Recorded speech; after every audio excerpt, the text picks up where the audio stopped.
હાલો મિત્રો, ફરી એકવાર સ્વાગત છે તમારું। આજે તો ભાઈ મોટી દુર્ઘટના થતા રહી ગઈ। હવે થયું એવું એમાં કે અચાનક જ બોર્ડની અંદર ધોવાડો થઈ ગયો।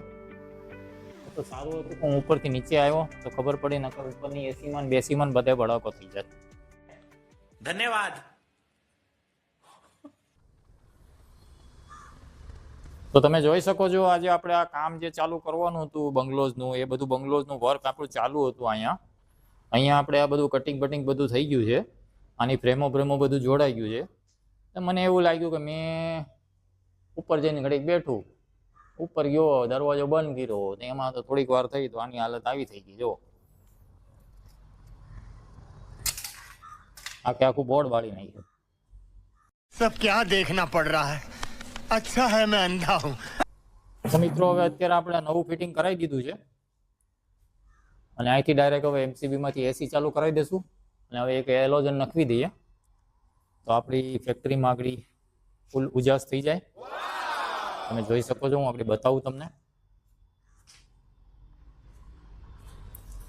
તો થોડીક વારમાં આગળ તમને બતાવું આપણે કેવો મસ્ત ઉજાસ થાય છે। અહીંયા મસ્ત ઉજાસ કરી નાખવાનો છે।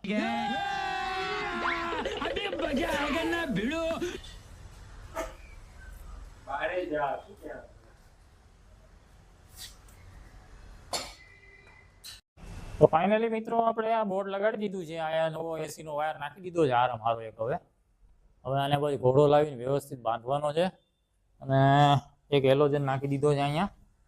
હવે આ એલોજનને પણ આપણે છે ને અહીંયા સેટ કરી દઈશું સેન્ટરમાં, એટલે આખી ફેક્ટરીની અંદર અંજવાળો આવે રાખે આપણે, પછી કાંઈ ઘટે જ નહીં। જુઓ, હવે આમાં શું છે, એલોજન જરીક ખૂણામાં જતું રહે એટલે બધો પ્રકાશ આમાં આગળ જાય છે, પણ આપણે અહીંયા ઉપર નાખી દઈશું ને, અહીંયા ઉપરની સાઈડમાં, એટલે અંજવાળો સારું આવશે।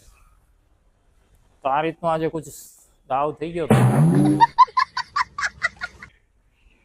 હવે તો બધું રેડી થઈ ગયું છે। તો ચલો, આજે નાઇટ મારવી પડશે। આજે નાઇટ બેઠીને આ બધું કરવાનું છે, કામ બધું કરી નાખીએ।